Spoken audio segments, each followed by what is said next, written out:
రేపు ఇంద్రవెల్లి సీఎం రేవంత్ రెడ్డి బహిరంగ సభకు భారీ ఏర్పాట్లు చేస్తున్నారు కాంగ్రెస్ నేతలు.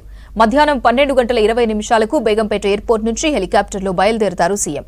1:30కు ఆదిలాబాద్ జిల్లా ఇంద్రవెల్లి మండలం కేస్లాపూర్కు చేరుకుంటారు. అక్కడి నుంచి రోడ్డు మార్గంలో నాగోబా టెంపుల్ దగ్గరకు చేరుకుంటారు. అక్కడ ఆలయ గోపురంతో పాటు అభివృద్ది పనులకు శంకుస్థాపన చేస్తారు సీఎం. నాగోబా ఆలయం దగ్గర జరిగే దర్బార్లో పాల్గొంటారు. ఆ తర్వాత ఇంద్రవెల్లి అమరవీరులకు నివాళులర్పిస్తారు.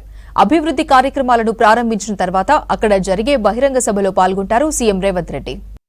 ఇంద్రవెల్లిలో పబ్లిక్ మీటింగ్ జరగబోతున్నది.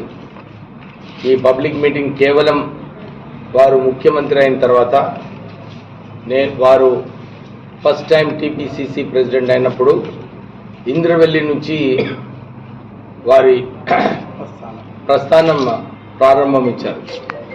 అలాగే ఈసారి కూడా ముఖ్యమంత్రి అయిన తర్వాత ఇంద్రవెల్లి నుంచే ప్రజలతో కలుస్తానని చెప్పి ఇంద్రవెల్లి నుంచి రేపు మీటింగ్ పెట్టుకోవడం జరిగింది. చెన్నూరు నియోజకవర్గ ప్రజలందరూ కూడా మేము పాల్గొంటామని చెప్పి అందరు కూడా కోరుకుంటున్నారు.